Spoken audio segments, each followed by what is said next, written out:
safety, for public safety, um, for measures and interventions so that we're safe, and for schools, for quality Mr. Johnson, neighborhoods. Mr. Johnson, your minutes up. We're gonna go to Councilmember Janice Lewis George next. Was the recording initiated after I started speaking? It was recorded a little bit after you started speaking, but we need to go to Ms. Lewis George, please. Good evening, Chevy Chase neighbors. My name is Janice Lewis George. I am honored to serve as the current council member for Ward 4. For those of you I have not met, I'm a third generation Washingtonian, a daughter of the district, a proud BC Public School graduate, having graduated from Rudolph Alice Deal and School Without Walls, a proud graduate of Howard University School of Law, and a proud woman of Alpha Kappa Alpha Sorority Incorporated. I am a former Assistant Attorney General who worked in the Office of the Attorney General under Carl Racine, also a former district attorney in Philadelphia, and so I served as a prosecutor prior to my time here as the council member, as well as assistant general counsel at the Office of the State Superintendent of Education. And I grew up here in Ward 4 and spent a lot of time in Chevy Chase because of so many of my friends at Deal. We hung out in a lot of houses. So Chevy Chase has always been a part of my greater community. And I now live in Manor Park with my husband, Kyle, and our dog, Sully. It has been my honor to deliver for every part of Ward 4, including Chevy Chase, specifically completing the Oregon Avenue traffic project for traffic improvements, delivering for our students in our schools while maintaining our school boundaries for Lafayette, emergency measures for the grass field at Lafayette, making sure the elevator worked, make sure our school facilities were good, putting the funding in to make sure we had a field and we deal with soil erosion. Councilmember Lewis George, we're to run up against that minute. Okay, awesome. And I look forward to talking about all of these things with you tonight. Thank you. Lisa Gore, please. All right. Good evening, Chevy Chase. My name is Lisa Gore, and I am a Chevy Chase resident. I live in Hawthorne. I'm a mom to a son that attended DC charter and public schools, including Lafayette, Deal, and Wilson. I'm a two-term ANC commissioner right here in Chevy Chase and the current chair of ANC 34G. I'm also a 27-year veteran of federal law enforcement. And those of you that know me know that my public safety sits at the heart of my background, and it's the reason why I jumped into this race. I've served as a juvenile probation officer right here in DC with DC Superior Court, and as a special agent senior law enforcement manager with the U.S. Customs Service and the IG's office of HUD. I have an extensive background in protecting communities, and I have a deep understanding of the #1 issue that our community face and the solutions we deserve. I'm here to commit to you my unwavering support. My experience is unmatched and my resolve is steadfast. It's time that we restore trust and ensure that every street, every home, and every citizen in Ward 4 is safe and secure. Thank you. Look forward to tonight's discussion. Thank you. Now we're going to get into the questions. The format is there are going to be 5 questions that have been submitted beforehand. Each candidate's going to get 3 minutes to respond to it. And we will start with the questions most important to Chevy Chase neighbors. And let's start with Paul Johnson again. Mr. Johnson, what is your vision for the redevelopment of the Chevy Chase Public Library and Community Center? How do you plan to ensure that the redevelopment project meets the needs of all community members, including seniors and families?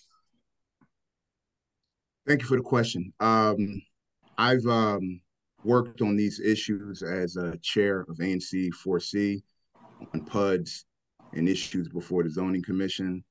I've also worked shoulder to shoulder with some of your neighbors and residents on adherence to the comprehensive plan and equity in zoning and land use. And to that end, I would ask my colleagues to join me in opposing the decision by the Zoning Commission to make the Chevy Chase Commons a rulemaking case. It should be a contested case because it should allow for the voices of the community to opine and shape the contours of the project in a way that's equitable. I also believe in a commitment to the preservation of public land and of district assets. And I think that any plans on the Chevy Chase Commons should be reflective of input from the community, meaningful, robust input from the community, and the preservation of public land should be protected. And the message from our elected leaders should be clear and consistent and not wavering on those points. And I'm happy to have,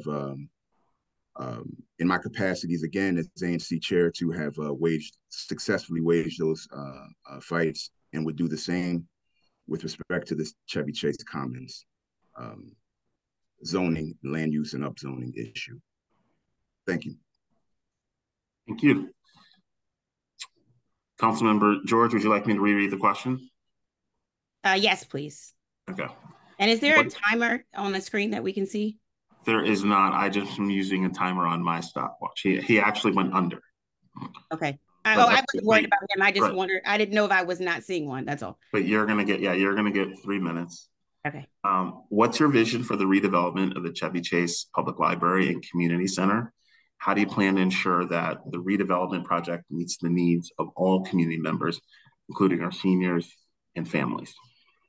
Wonderful. Great question.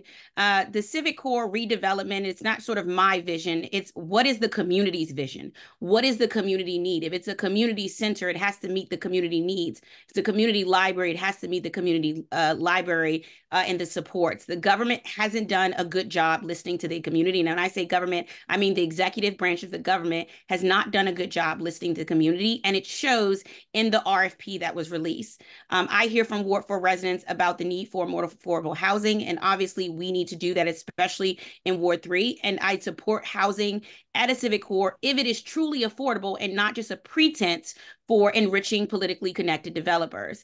I recognize that, not everybody wants to see the whole site redeveloped, but I think we'd have a better project with broader support if we had done a better job listening as a government. And so I've, gone to community meetings, held community listen sessions, care days, etc. This is a place where we have so many seniors. Remember, Ward 3 does not have a senior center, and we need a senior center. So I want a Chevy Chase that has a senior center and senior resources. We have growing families. We have excellent dance programs and arts programs. So the community space for me needs to really be able to meet the need of our growing community, enough space for our seniors to have programming, enough space for our families to have programming, enough library space and square footage that meets the needs of our community. Part of what made this project difficult is its DC surplus property and disposition process. And our current process is a leftover from DC when they were losing a population. But we now know we shouldn't be giving away a valuable resource. I propose policies that would change our approach, like the Green New Deal for social housing. Rather than giving developers a handout now at the long-term cost of DC, it would make DC developers so that the DC residents benefit from it. As chair of facilities where dispositions have to go through the Department of General Services, I'm prepared to fight and protect our Chevy Chase, Hawthorne, and Barnaby Woods community and listen to them. If this is a project that is going to be for community, it has to be of community and has to have that benefit. And so I'm going to be fighting and continuing to be in the conversation to make sure this is a community space that has space for our seniors, our families, green space for people to be able to play and have fun and enjoy the outdoor land, parking so that our seniors can get to and from and be able to enjoy that space.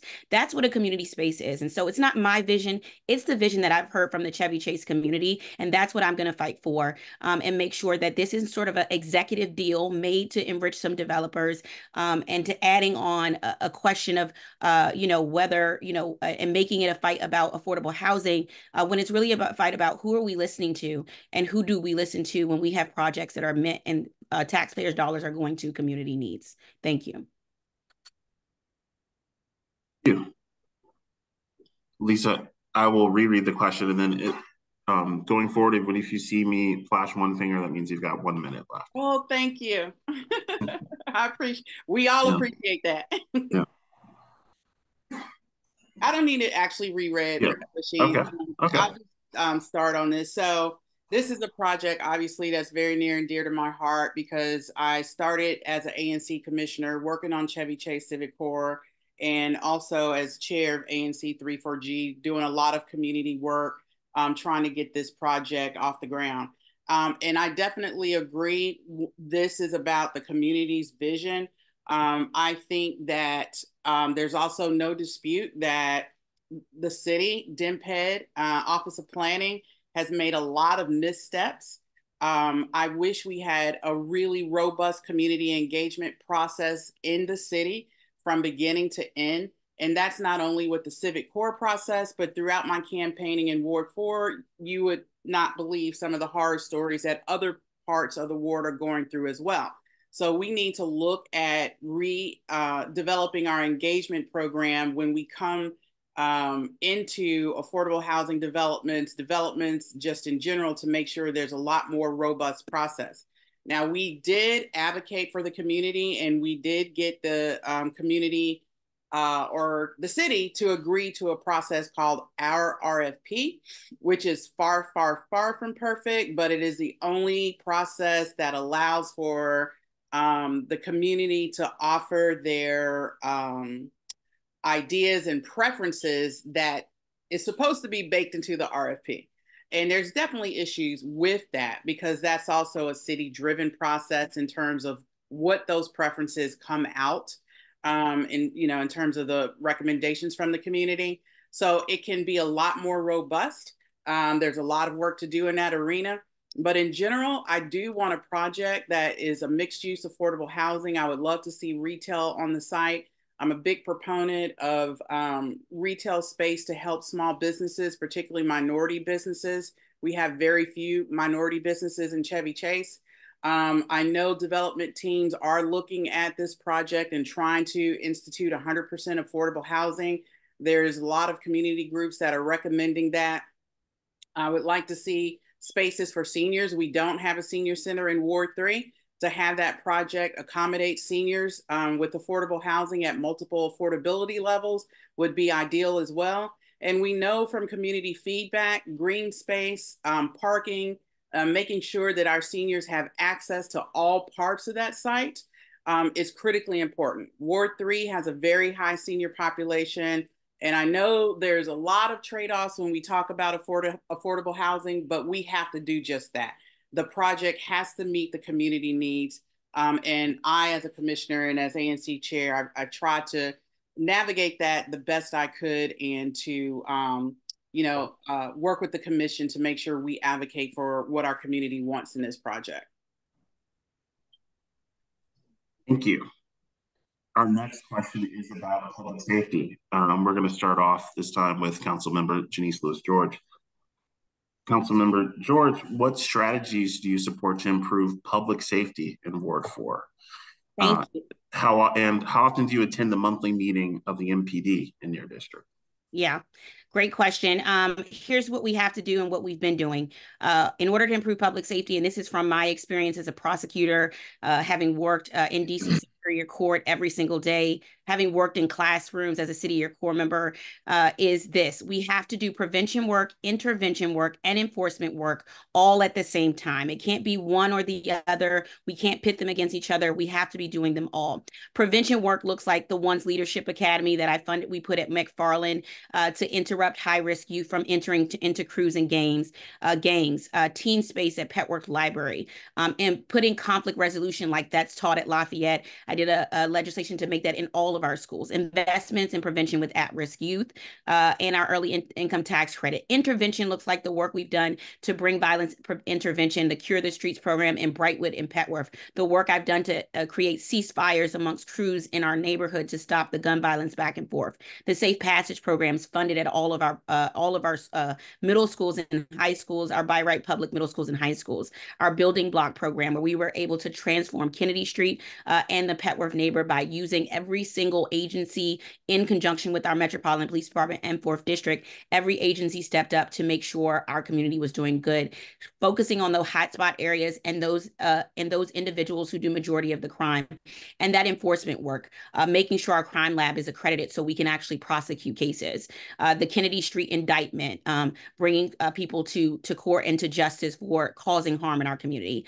Funding, like I did. I'm the only council member who funded my 4th District station to be able to have sufficient amount of cameras to utilize in our neighborhood community to do the investigation work, bringing slumlords to court to make sure that our community is safe. And so that's the work that we do. I do a quarterly public safety meeting every quarter with our Metropolitan Police Department and 4th District. My office is represented at every single meeting, from ANC to CAC to the numerous meetings that MPDs have. And I'm in communication almost on a daily basis with our commander, Lavenhouse, 4th District, and every commander we've had over the last 3 years, and every inspector, working hand in hand to bring community safety to our ward. And that's the work I continue to do, using both my knowledge and experience as a prosecutor, working in schools, and knowing to do the policies and things that actually work, not just the sound bites, but the things that actually are going to make a difference in our neighborhoods, in our communities. And that's that prevention, intervention, enforcement work all at the same time. Thank you.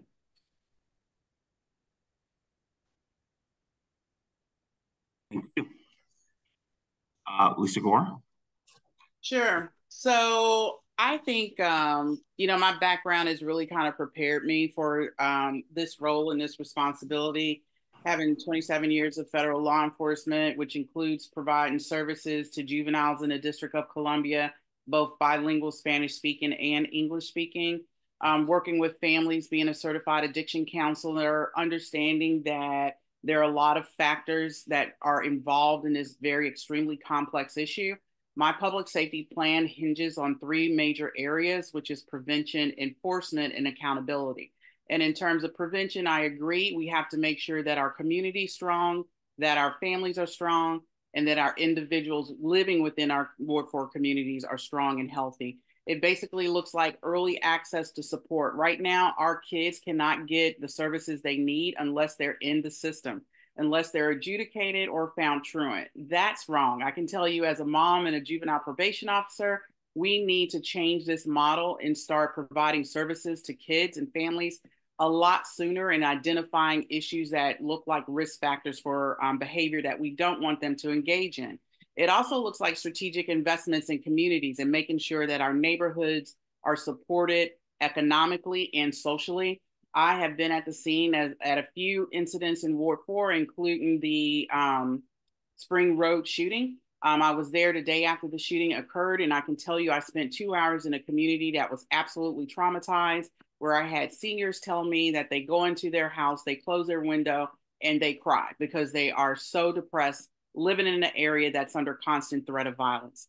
It also looks like community engagement and building trust and having empathy for crime victims, which I've heard a lot of, that people feel like they are not respected in this community if they want pro-enforcement actions occurring.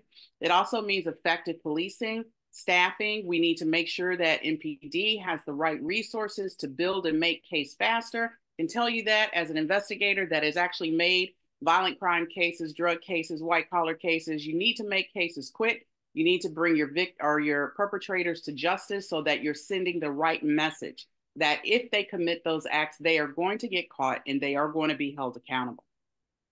And it also means accountability in terms of individuals and government agencies. We have to hold people that commit violent crime, people that are committing crime in the community, accountable for their actions. And that means good laws that focus on victims first. And we have to have all agencies accountable. I worked in the oversight world of in the federal IG community, where I did oversight at the congressional level. We have a lot of agencies that are not doing the best, most efficient job that they can do in terms of making sure our whole criminal justice ecosystem is operating effectively, whether that's 911, DYRS, U.S. Attorney's Office. We need U.S. Attorney's Office making cases. If they can't make cases, I would like to see a situation. Victoria, 3 minutes is up. Thank you. Paul Johnson, would you like me to reread the question? Sure, you can reread the question. What strategies do you support to improve public safety in Ward 4? How often do you attend the monthly meeting of the MPD in your district? I appreciate that question, and I will actually attempt to answer it. I'm a member of the 4th District Citizens Advisory Executive Committee. And I can assure you that I've never seen either one of my two opponents there at our meetings. I'm sorry, am I on the screen or is this someone else's turn? You're on screen. Keep going. Yeah, Okay, you're on thank screen. you. Moderator, can we have some order, please? You have the floor, please. Thank you. So I live in Petworth. I've been in ANC in Petworth. I'm a member of the executive committee, and I've worked with all the commanders that we've had over the few years, from Commander Downs to Inspector Boatler to Commander Herard, now to Commander Lavenhouse. And it's important to be a highest elected leader in Ward 4 that messages rhetorically that is in step with residents of the ward and not espouses hollow ideology. That means that the police need to be worked with. Law enforcement is an important stakeholder in the ward that needs to be worked with and not demagogued against. That means that we roll up our sleeves and we're not blaming this branch, the executive branch, or the mayor or something else, but we're going in there and doing what we can to positively effectuate the problem. We need the right size personnel, amount of officers in the ward. We need more funding to stand up programs that make differences, like co-responsive units of behavioral health specialists and practitioners, as well as sworn officers. We need to support common sense, smart legislation like the Secure DC Omnibus Bill, and not vote against it and not offer amendments that weaken it. It's a totality of approach, attitude, working with stakeholders, and being in step with what residents are telling us about crime. I myself was the recent victim of carjacking while out campaigning. There could have been my wife with me in the car. It could have been my daughter. And I hate that happened to me, but the attention that it's gotten is reflective of how many residents and neighbors in Ward 4 are feeling. They're not safe. We are under this crisis of violent crime, and it needs to be said as much. We need to provide the supports and the resources that officers need. We need to supply the supports and resources that the community needs to intelligently. Mr. Johnson, your 3 minutes is up. In a focused manner, attack the crime and public safety problem. Thank you. Now we're going to be moving on to the issue of education. Start with Ms. Lisa Gore. How will you address the issue of overcrowded classrooms in Ward 4 schools? So I want to answer that question. Before I answer it, I want to address Mr. Johnson in his statement that he has not seen either one of the candidates. I cannot speak for Councilmember. Excuse me, moderator. Are you allowed to let's come back to that maybe at the end. No, hang on a minute, Rasheen. No, I cannot speak for Councilmember Louis George, but I will. Moderator, are you going to have some order here? I was just at the 4D CAC on April 16th. And I did not see Mr. Johnson. I have been at plenty 4D CAC meetings. I have been at plenty of Ward 4 safety walks and have not seen Mr. Johnson. So moving on to the question of education, I want to make sure that part of the record is clear. Excuse me, Mr. Moderator. I would address overcrowding in terms of the basic area of all schools being above board in Ward 4. Every school we would not have the overcrowding issue, and particularly Lafayette, if every school, elementary school in Ward 4 was functioning and making achievements like Lafayette. So I think the best way, ultimately, and the goal is to make sure that all schools have the funding that they need, have the resources that they need, so kids can succeed. We want by right schools to be the best that they can be. I would also like to see DC public schools and DC charter schools on the same accord. I know from working with the ECC project and the Military Road School project that DC public schools would not allow the lease of a facility However, a charter could lease the facility. So we are going to run out of facility space if we don't, equalize some of these efforts. There's a lot of things I think we could do, but I think at the very heart, and from being a mom, having my son attend Lafayette in DC public schools, I want all schools to be like Lafayette, to have the best teachers, the best resources, and the best outcomes for our kids. If that would happen across DC public schools, we would not have the overcrowding issue that we have.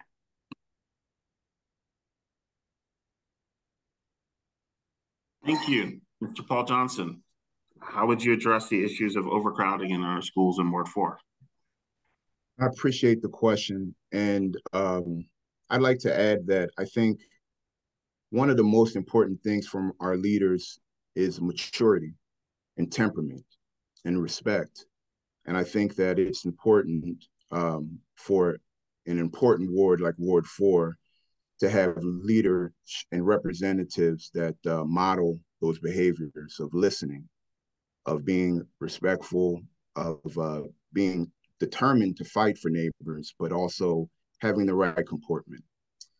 With respect to education, I think that we need to invest in quality neighborhood schools. We need to make our schools the best where our families are situated, so that we broaden the scope of options to alleviate the overcrowding. I think that we need to take advantage of opportunities of cross-collaboration between by right public schools and public charter schools. In my experience as having a 7-year-old daughter currently within the system, within the school system, and being a vice president of our PTA, we've worked with these issues of equity, of pay equity, of teachers, of feedback that our teachers are giving to us about flexible work hours, about the need for advocacy with respect to their contracts. And we have a budget crisis. We have headwinds before us as a district in terms of revenue receipts, and we need to make intelligent choices with respect to schools to offer the best quality neighborhood schools that we can, pulling in community organizations to shore up where there's weaknesses, as I've worked with to do with by right middle schools like McFarland, and community organizations like the Brightwood Petworth Community Association to provide philanthropic supports, bring in extracurricular practitioners for out of school times. So I think we need to throw the kitchen sink at our education problem to alleviate overcrowding, to make our schools the best they could be. And I would also offer that we need to rethink about the educational offerings, to offer pathways to apprenticeships, vocational training, modeling to youngsters, career paths, and pathways to be engaged in school to make it meaningful. So these are all the things that we need to focus on. We need to work with all of the stakeholders in a pragmatic way, and we need to fight for supports for our schools, in our neighborhoods, for our families. Thank you. Mr. Johnson, our next question is about transportation. Or actually, sorry. I'm sorry. Yeah, okay. I'm sorry. No, it's my fault. Councilmember Janice DeJord, please weigh in on overcrowded classrooms in Ward 4. Thank you. I've been addressing overcrowded classrooms since even before I took my oath in office. One of the first emails I sent was to the chancellor, and that was at the time to address overcrowding at Lafayette. And I asked the chancellor and the deputy mayor of education, I said, can we look at leasing space at the Episcopal school as a potential space to deal with overcrowding at Lafayette Elementary? At that point, they were like, "You're not even sworn in yet. Write this letter when you're sworn in." So I did. I rewrote the letter after I was sworn in, alongside Councilmember Che, telling the district we need to do something about Lafayette Elementary School because we have an overcrowding issue that needs to be addressed. They tried to address it with the Military Road School, which was a solution that was created by them, not with the community. Another example of where I've had to step in when the executive has not communicated with the community in a way that is effective. And so we've been dealing with that. I had to solve the Roosevelt overcrowding issue. I literally acted as a real estate agent, going around figuring out what spaces and places we could utilize, was able to move Roosevelt Stay to Garnett Patterson in Ward 1, was able to find space for Bria Charter School on Taylor Street, which we just did a ribbon cutting last week for, so that Truesdale could have a swing space.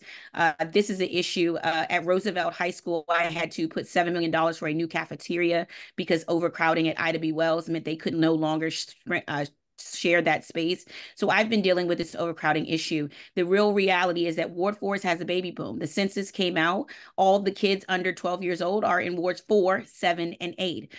We have expected growth in every area, and we don't have enough middle schools and high schools by right to be able to serve that population. And we also don't have the elementary school space that we need. We have all of our elementary schools are over or at capacity, Lafayette being obviously the highest. So we need to create workable swing space for schools undergoing modernization, which I have done with schools like Whittier. We also need to make sure that we are potentially not giving away any more land as a district, but purchasing new land for schools. We're going to need to add an additional middle school to the to our pipeline. We're going to need to add an additional potentially high school as well.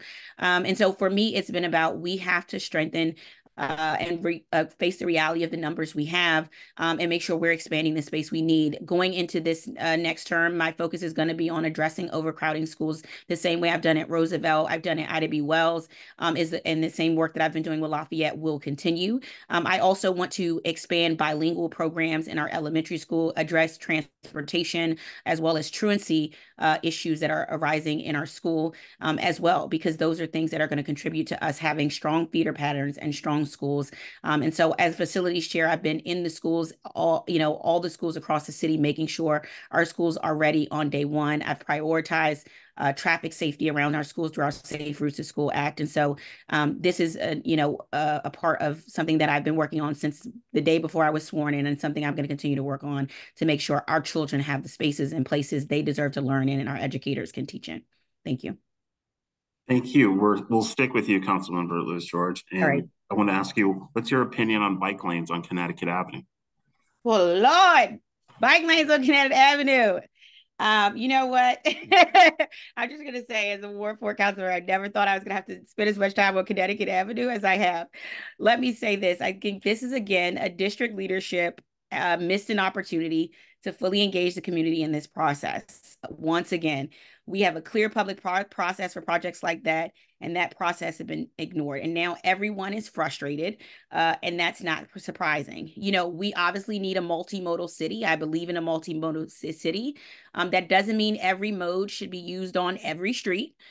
We have to be thoughtful about the process. We're going to have streets. We need bus lanes. We need bike lanes. We need lanes for traffic to flow through. And so, we're going to be a multimodal city. And that means we have to be smart about where we choose each mode of transportation on. But again, we need a clear process that I think includes community input in order to decide. And it's been a frustrating process because, the executive said one thing and then has gone another direction based on sort of, and this has been a proxy fight for who we listen to as a city, right? And who our leaders are listening to.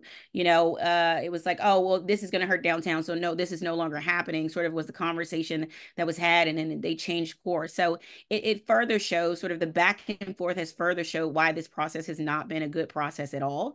I want to make clear that I have talked to Councilmember Freeman and Councilmember Allen, and who proposed an amendment in this budget process. I don't think this process is the way to go. I had no knowledge nor had any part of that, and I'm very sort of frustrated with that piece. And I've told community members, at this time, we have to going in these proxy fights is not the way to go. We have to have a clear public process here, and we have to be clear about what this is going to look like. And we haven't heard that. We haven't seen that. And so, you know, what I think about Connecticut Avenue is I'm frustrated, and it again shows district leadership missing an opportunity to fully engage with the community. It also shows, you know, sort of who does the executive listen to when it makes decisions about a community? Is it the community, or is it another entity that they're listening to? And so, I'm prepared to be involved in this process as a Ward 4 council member to make sure our community voices are heard, even though Connecticut Avenue is on the Ward 3 side. But, you know, this was a completely botched situation by the executive once again, which if it would have started with the community being included, we wouldn't have ended in this situation. And so it's a reoccurring issue that I hear, and that I have to come in and say, you know, stop, you know, putting your will on Chevy Chase and start listening to Chevy Chase. And so that's the posture I'm standing in right now. I'm hopeful we will not, you know, we don't have to have sort of botch processes like the ones that are happening right now, that we can come to a resolution that the community can all feel confident about. The key is we have to make our streets safer for everybody. And we need safer streets, and Connecticut Avenue has had multiple crashes and speeding galore. So we have to address the speeding. We have to address the crashes. We have to address the very real issues our pedestrians face. And we have to be clear-eyed about that. And so, Louis George, your 3 minutes is up. We're going to go to Paul Johnson next. Sure. I'm happy to give a direct answer on the question about what's my opinion on the bike lane proposal on Connecticut Avenue. I'm against it, and I support the recent decision by DDOT to be against it. I support and lend my voice, associate my voice with the many residents of Ward 4 and those that are affected by the proposed road redesign. The police union, small businesses, seniors, those with mobility challenges, do not support this project. And I think that we should listen. I also think that it's an opportunity to offer some leadership, to take action. I hear a lot of passive voice from the incumbent on this issue, but the fact of the matter is that the council member is on the committee of jurisdiction of this project and could use that platform and can use that platform. I'm sorry, to moderator. And can use that platform to weigh in on this issue. And true community engagement is listening to the residents of Chevy Chase, listening to the residents of Ward 4, because this is a precedent-setting issue that does not just manifest only on Connecticut Avenue. Over here near Georgia Avenue, whether it's the redesign of Georgia Avenue or proposed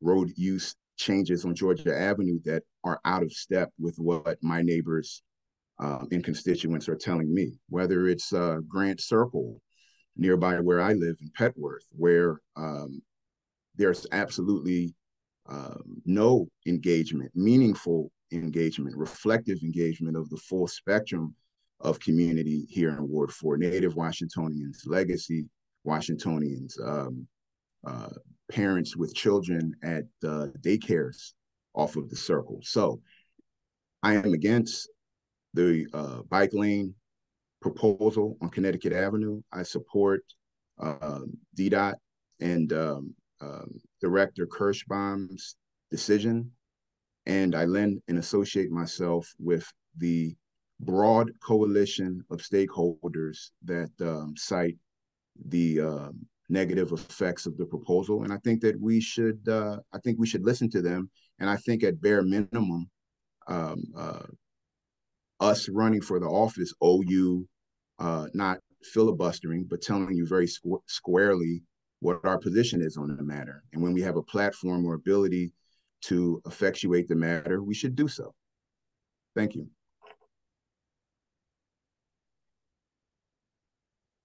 Thank you.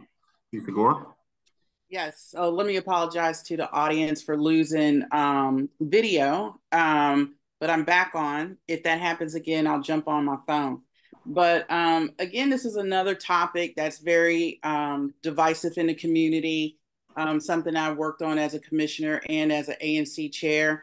I think the question is a little short-sighted because the major focus with Connecticut Avenue is good infrastructure. The bike lane component has sort of diverted and captured most of the attention because I think it is the most controversial component of the plan that DDOT originally had, which was Concept C. But if you are familiar with Connecticut Avenue, you know it's one of the most dangerous corridors in the city in terms of accidents, pedestrian accidents. I've watched countless times seniors try to cross Connecticut Avenue, and it is extremely hazardous. So I'm very concerned with a couple things. First, I want Connecticut Avenue improved. And if that's with bike lanes, without bike lanes, my major focus is to get it improved. In regards to bike lanes specifically, as it's no secret, ANC 34G and every ANC along Connecticut Avenue approved the Concept C proposal. Since then, DDOT and the executive have pulled it off the table. As a commissioner, I can tell you that I had asked DDOT to create a special senior engagement group so that they could be heavily involved in that process. I know that our businesses have strong opinions about bike lanes and what that would do to their business. We are in a position where we need strong economic recovery for our small businesses. And if that is something that's going to impact them, I think it's wise for us to look at that and to see what the impacts are. I have not seen the proposal post Concept C being taken off the table. I would love to see a middle ground where we could work with a safe, improved Connecticut Avenue and something that's good for businesses and multimodal transportation as well. The thing that I am most concerned with is that this has been rolled up into the budget discussion. It's been amended to the budget. I told Councilmember Mendelson at the Ward 4 engagement session this past weekend, as an ANC chair, my community and my ANC has not had a chance to weigh in on that. I'm absolutely opposed to them putting that in the budget process without, in that, I mean, you're talking about cutting off community engagement. That cuts off community engagement. That is not fair to the community. And it really doesn't matter where people stand on the issue. This is an issue that has to have strong community engagement. And with that being thrown in with the budget discussion, that cuts it off absolutely. Every ANC should be opposed to that. Your 3 minutes is up. Thank you. You're welcome. Thank you. Our next question, we're going to start with Mr. Paul Johnson on this one. What are your plans to attract new businesses and jobs to Ward 4? Thank you. I appreciate that question. There's not enough focus on this. As I said, we're headed, we have strong headwinds with respect to revenues coming into the city. We have a constrained downtown that is going to take some creative thinking to resolve and reinvigorate. We need to focus on, in addition to downtown, our communities outside of downtown. We need to focus on our workforce and the skills of our workforce and the skills of our young people to be able to take advantage of opportunities in the workforce. That includes vocational training and apprenticeships, basic literacy skills even, to attract, to have a healthy, striving workforce that will attract businesses. Further, there's regulatory impediments. The clean hand laws we need to take a look at. We need to look at the entrepreneurial leanings of many of our young people in our communities throughout Ward 4. We need to encourage them and help them. On Kennedy Street, which I am in touch with very closely and work very closely with the business owners there, they tell me they need help navigating the regulatory system. When they want to hire workers locally, if they have impediments with the Department of Employment Services, they need help. If they need grants or assistance with the Department of Small Business, Small and Local Business, we need to help them. We need to be responsive to them. So regulation is important as well. And public safety in our neighborhoods is also a baseline. If we don't have order and security and residents, the full spectrum of residents feeling a part of the community and having buy-in and working on the buildings that are going up on Georgia and Missouri or on Connecticut Avenue, having done the carpentry work, having done the masonry work, having good workforce jobs that can sustain a family, then we won't have the workforce and the ingredients to attract businesses. So that requires us working with the private sector, working with government agencies, beating that drum every day. And someone who has private sector experience in finance, and budgeting, and oversight, that understands how to pull Mr. together Johnson, these threads. your 3 minutes is up. Thank you. Thank you. Councilmember Janice Lewis-George, what are your plans to attract new businesses and jobs to Ward 4? Thank you. Great question. First, I'm going to continue to support our main streets. We, as Ward 4, have the most main streets in the city. In addition to the main streets we have, I also funded a new Petworth Main Street in my first year in office, which we now have a thriving Upshur Street corridor with Black-owned, women-owned businesses from DC natives as well, who have started businesses like Flower by Alexis and so many others, a new beauty shop. And so our main streets are our main avenue that we create and fund to give technical assistance to our businesses, grants to our businesses, the support that they need. Our 5 main streets are Upper Georgia Avenue, our Petworth, our Tacoma Main Street, which I also funded so that we could get the support, which is a historically Black Main Street with Sassy Nails and Tacoma Station turning natural. Again, more women-owned businesses, minority-owned businesses, Black-owned businesses getting the support they need because of my support to fund and support their main streets as we continue to support our businesses and attract new businesses as well. In addition to that, in addition to funding and keeping our main streets and supporting them, one thing that is important for me is one of my big priorities for my second term is a revitalized Georgia Avenue corridor. As you know, I grew up in Ward 4, and I am so tired of seeing our Georgia Avenue not reflect the diversity, the beauty, and the amazingness of our Ward 4 community. And so I'm going to be putting together a Georgia Avenue revitalization group that's going to include some real estate experts, and et cetera. I've already started those conversations. Two of the issues I run into is that many of the commercial properties are owned by individuals who have given many of our small businesses high lease prices. And so it's been, we've had ice cream shops and small businesses who want to rent spaces in our commercial spaces.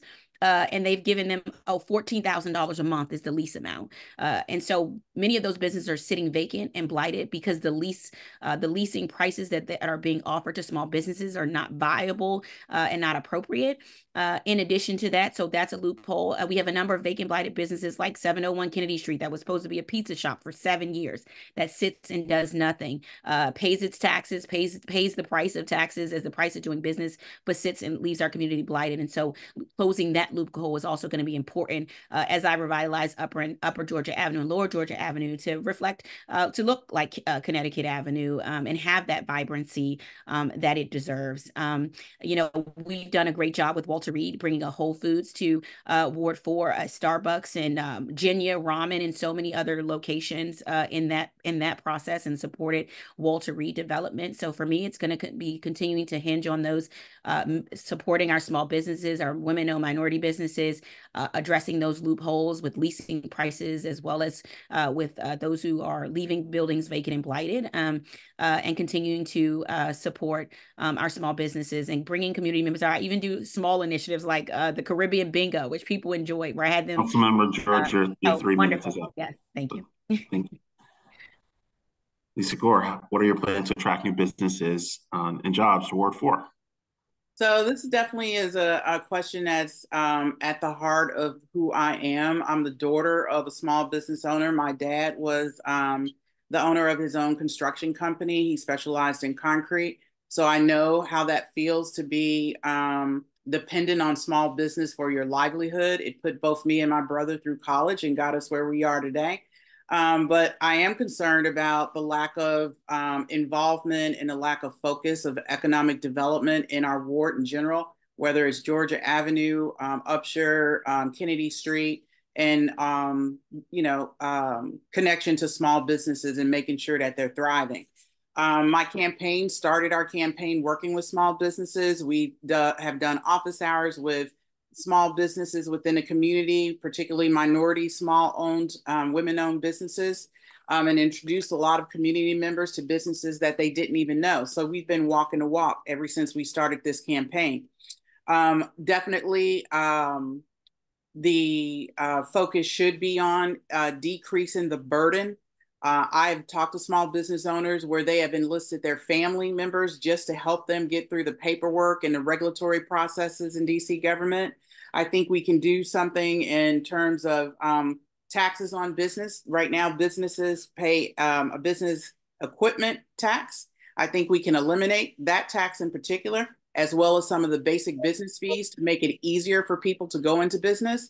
In 2022, since that race, I've been advocating not only for vocational education, but also a component of that makes it easier for people, particularly our youth, to start jobs and to actually start businesses and do so without the regulatory business. I think there's a whole body of work there that we haven't touched.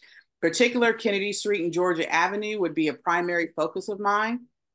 We talk about some of the retail and affordable housing work that's going on and across the ward, but I think that is an area that we must focus on.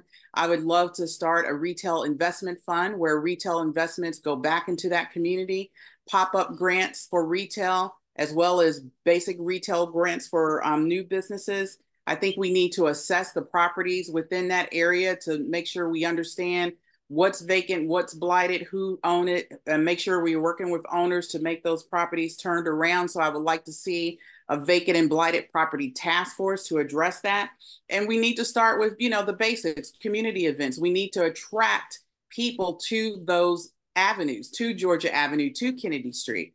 There's probably a lot of residents in Ward 4 that have never visited Kennedy Street. So we can do some small incremental steps to bring businesses and good retail and traffic to those areas and incrementally work our way up to something like a retail investment fund to help bring back and help create a mix of retail businesses along those avenues that will bring more traffic to it and sustain those communities at the same time.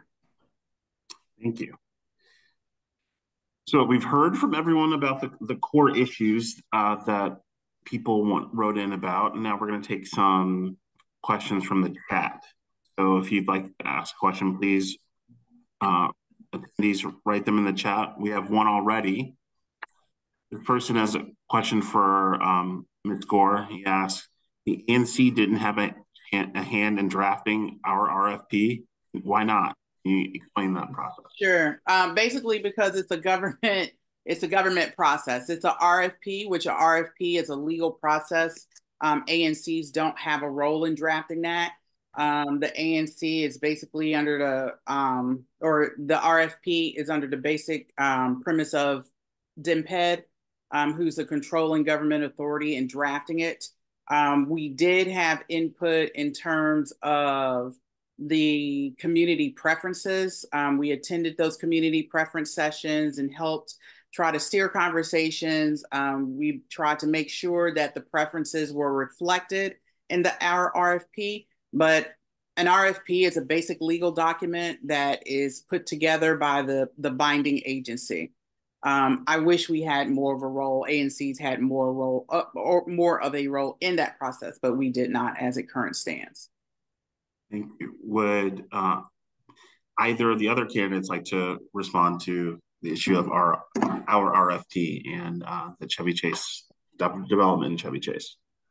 No, I'll just say that when it was RFP initially came out, I immediately had a meeting with Nina Albert from DMPED and said, this RFP is absolutely not reflective of what the community, what we've heard from the community in relation to green space, in relation to parking, et cetera.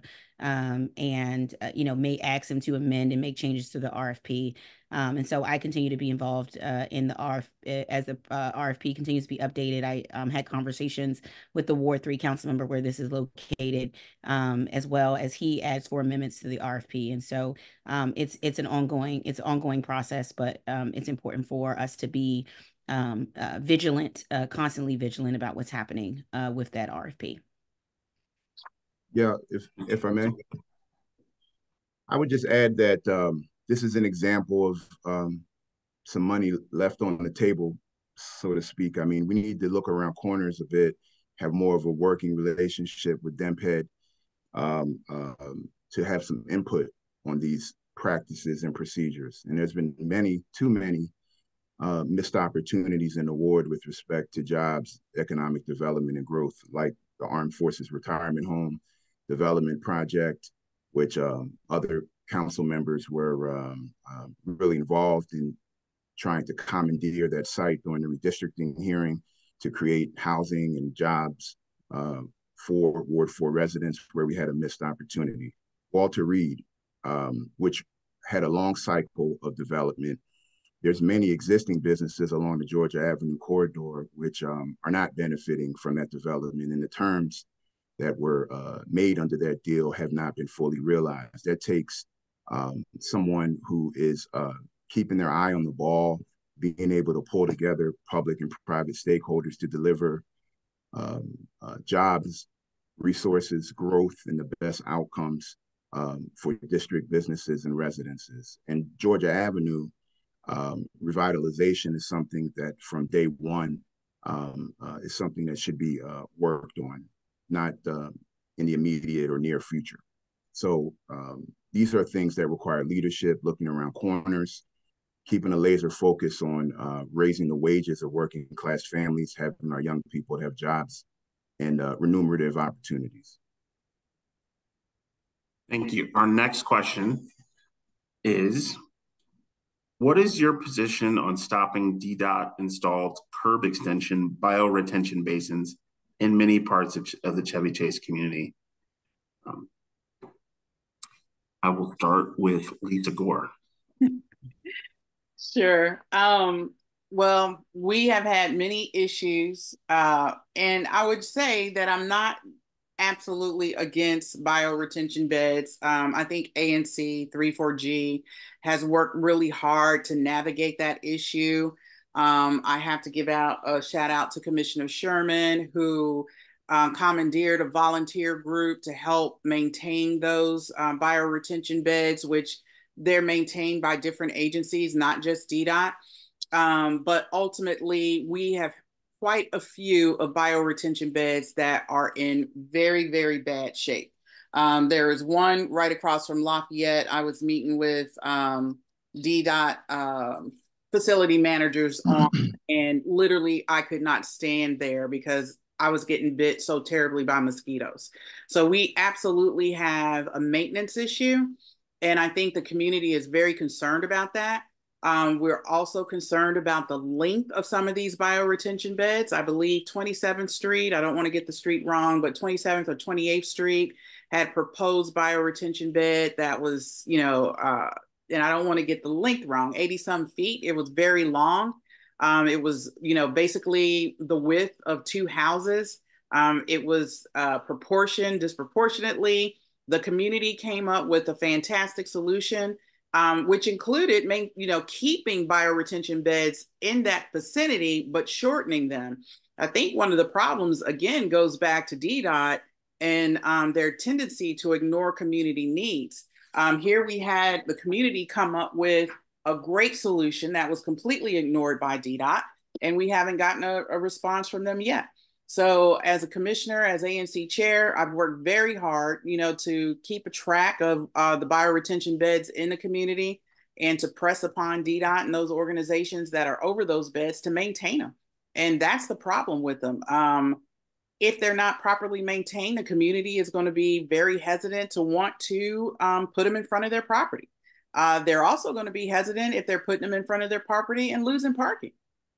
And we have to balance that. And I am not in favor of community members giving up parking, particularly our seniors, for bioretention beds and things of that sort. We have to be able to come to a happy medium with this. And this is something that has greatly impacted ANC 34G and some of the neighborhoods in our community. Paul Johnson, so I can share your thoughts. Sure. Wanted to make sure my battery didn't die. I think we need to look at the science to see if the bioretention beds are effective, and we need to prioritize health and safety of neighbors and constituents, and be mindful of those with mobility challenges and issues. I think that the mosquito issue is a health and safety issue. I think that there are some other options with respect to permeable pavements that have proven to be more effective, that need to be looked at and listened to. And I also think that the placement of these bioretention beds need to also comport with feedback that we're getting from the neighborhoods and in communities. So I think that to close, bioretention beds need not only better oversight, but there needs to be demonstrable proof that they are effective, in fact are effective. If there are measures, which I believe there are, like permeable pavements, which can prove to be more effective and don't have the still pools of water issues and the health and safety hazards that come with that, they rather need to be instituted. And we need to listen to our neighbors in that regard and take a clear position as well. Thank you. Member George. Thank you. Yeah, this is an issue that has come up. In my oversight, I have sort of gotten to the crux of the issue here, and I even at the budget hearing just this recently, I asked the question, and here's the problem. The bioretentions obviously have environmental benefits and community benefits as far as, rain, stormwater, et cetera. The issue is that we don't have a maintenance plan as a city for these, and we don't have maintenance funds for them. And even in this current budget, my committee tried to send $150,000 over to DOEE for maintenance of bioretention, and they told us a couple of days ago that $150,000 wouldn't be enough, and we would use it for something else. And so I said, well, I'm going to give it to something else.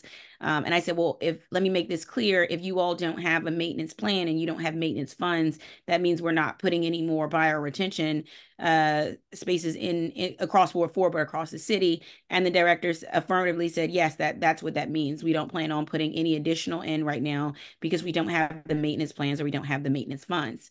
And I said, well, yeah, that's the problem here. I think more community members would be more open to them if there was a real maintenance plan and real maintenance funds, and which a community has shown. And I don't think community members have stepped up, like Commissioner Sherman and others have stepped up to do the maintenance.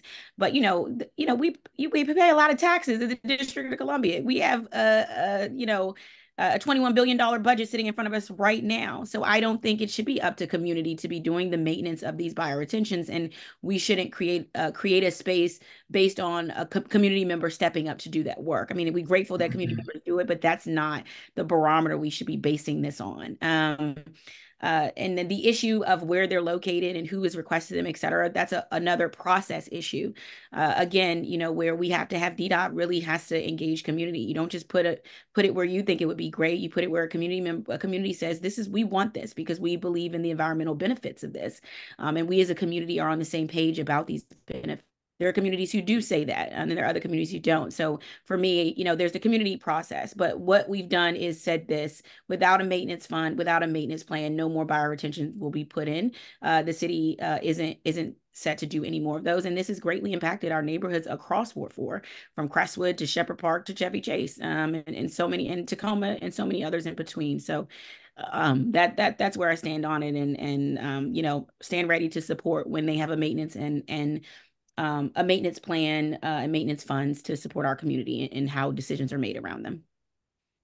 Thank you. We have actually gone over, or we've gone a little over the hour that initially allocate it. Are you guys up for answering one more question? Sure, absolutely. Okay, this question, we'll start with Councilmember George, since it's addressed to her, and then we'll get other people's reactions to the issue. So Councilmember George, in 2021, you were the single council vote against allowing landlords to evict violent tenants who victimize other tenants. Can you explain why you voted against that legislation? Yeah, one, that's a mischaracterization, but I will address this. I don't know if you remember this, but in 2021, we were in the middle of the pandemic. I actually was sworn in and sent home. We didn't enter the council offices until 2022. In that point of the pandemic, we still hadn't had everyone vaccinated. We still hadn't had vaccines disseminated. And we were in a space where we were telling people to stay home. We didn't have enough shelter space to put our families, men, women shelter, et cetera, because of the COVID pandemic that we were very much in. We didn't get vaccines out. People didn't take their vaccines until October, November. The issue with the law was written so broadly that it meant that if anybody in that house had had an arrest, et cetera, that the entire house could be evicted from that specific location. The problem with that is, as you know, we have so many grandmothers who are caretakers for multiple grandchildren, 5, 3, 7 grandchildren. And if one of their grandchildren got arrested, does that mean that the grandmother and all the rest of the kids should be put out on the street at that time? We had other remedies. And I know that as an attorney, there are other remedies to get those individuals off the street and out of the community through the accountability through the court system. But evicting entire families from homes during a global pandemic where people are dying from a disease while our shelters are overcrowded and full was not practical, was not smart, was not in the benefit of health in our community. So I reject that mischaracterization. And it's because of my real experience with real Ward 4 residents who have multiple families in a household, who mothers who are trying to do support their families and grandmothers supporting their families. And in a pandemic where we were saying stay home, to leave people homeless would be a mistake of the government and a mistake and a failure for a policy decision to be made. Thank you. Lisa Gore, would you like to respond to that?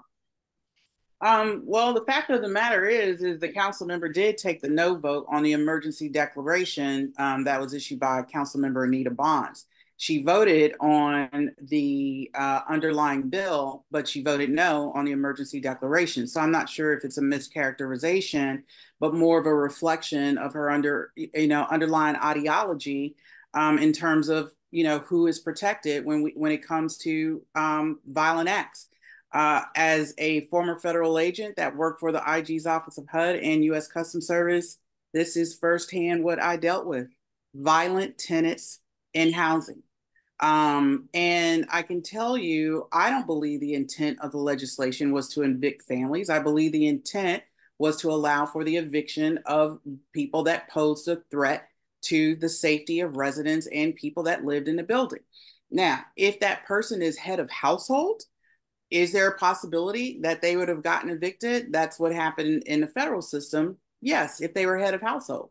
But most of the cases that I saw in my 27-year career of federal law enforcement were not head of households that were committing the violence or prone to these violent acts. They were unauthorized residents. They were people that were not on the lease.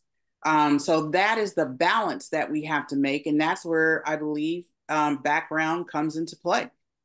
In addition to that, we experienced in Ward 3, a young lady that jumped out of the 8th floor of her apartment trying to escape a violent person living in her unit.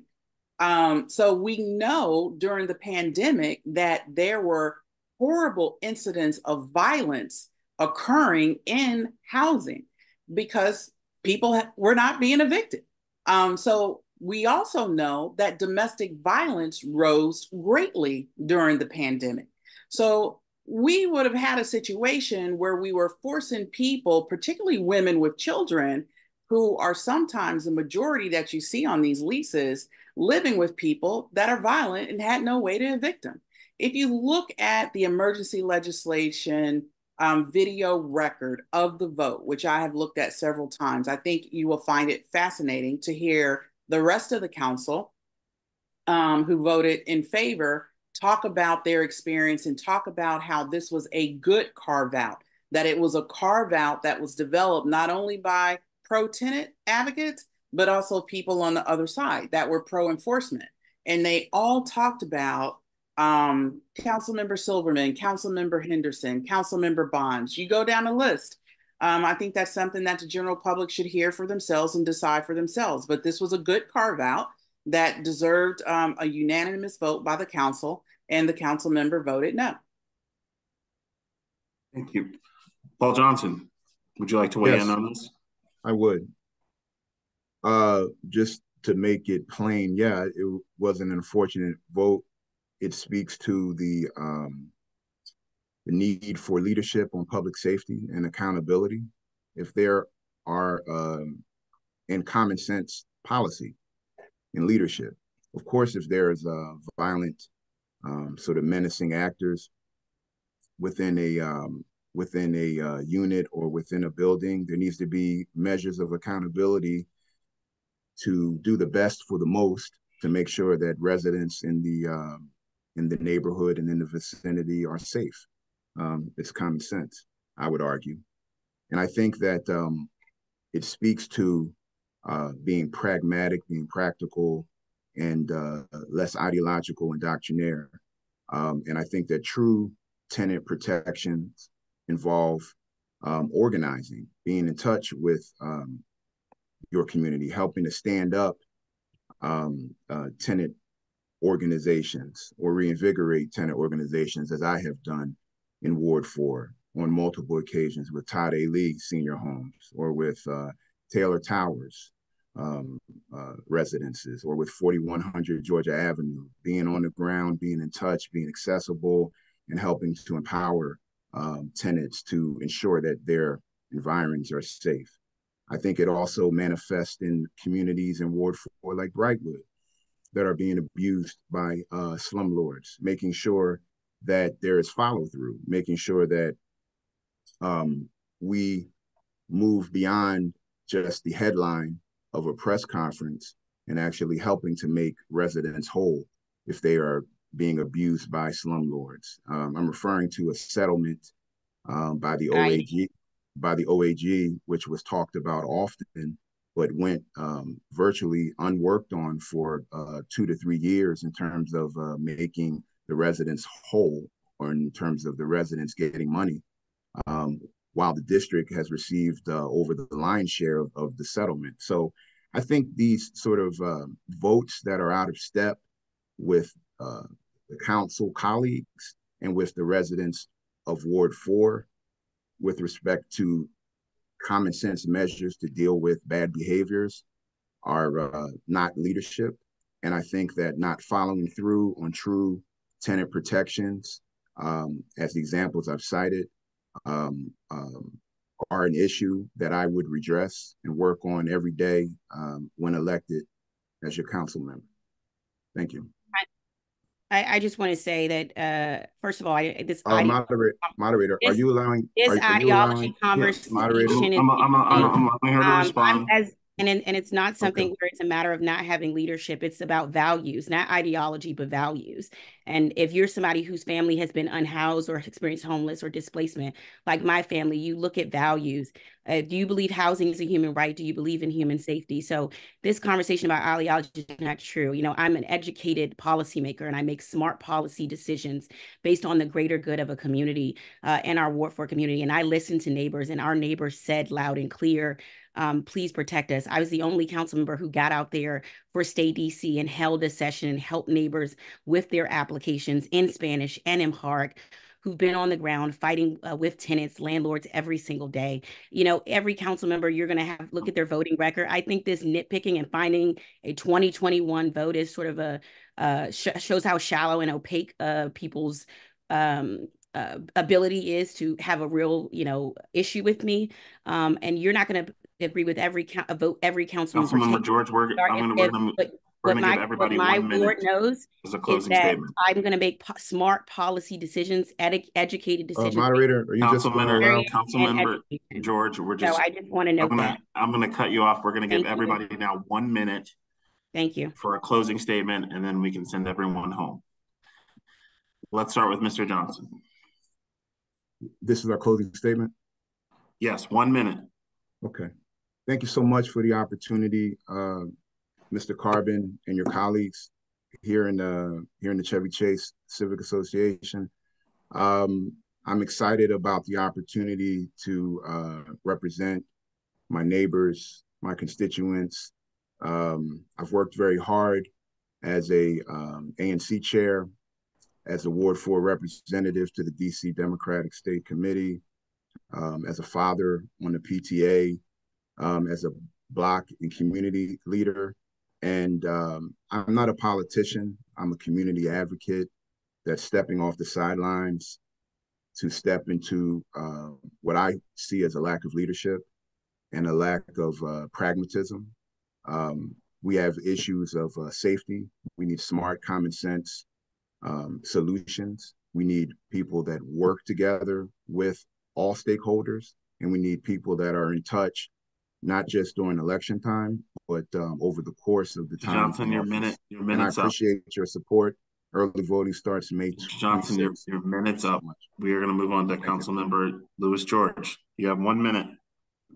Thank you, Chevy Chase. I was born and raised in Ward 4, so I fight for this ward like it's my family, because it is my family. My love for this community is what motivates me to get stuff done. My experience growing up here in the city, a working class family, a mom who's a postal worker, having displacement, feeling those things is what I do, and I vote values. I don't vote based on loyalty with the executive. I vote based on my community and what values we represent as a community. Over the last years, we've done a lot of work. I've worked to solve tough problems. I've had public safety walks, listen as we climb session, care days, where I've knocked the community doors. Whenever this community has called and asked me to show up, I have, whether it was making sure the snow got plowed on Unicorn Lane, or fighting on making sure Oregon Avenue project stayed there, or fighting for Lafayette. I am a council member who is transparent with my newsletter every week, who is honest with the work I do, clear with my values, and I deliver for every neighborhood in this ward with everything I have, from budget to oversight to legislative work. That's the work I do every day. So if you want a council member who delivers and uses every tool she has to deliver for neighbors and listens to community over everything else, then vote for me for your minute. Thank you. Oh, your minute's up. Lisa Gore. Yes, I want to thank everyone that sponsored the forum and everyone that attended here tonight. My candidacy brings valuable experience and a deep commitment to our community. My background in protecting communities equips me to address Ward 4 and DC's #1 issue, public safety, and the implementation of effective solutions. My values are ensuring your safety. But I've also heard from residents concerns about the need for better constituent services, senior engagement, and having a council member who can tackle the economic development and small business needs of our communities. My campaign is on a path to victory. We've been endorsed by unions. We've knocked thousands of doors in the ward, and we've spoken to just as many Ward 4 residents. Ward 4 deserves a leader who listens, who has empathy, and who will take action to protect our community. Together, I believe we can build a safer, more vibrant community, and I ask for your vote on June 4th to make this happen. Thank you. Thank you. And I want to thank, on behalf of the Chevy Chase Community Association, all the candidates who came. I thought this was a very substantive discussion, and I personally came better educated on the issues and the candidates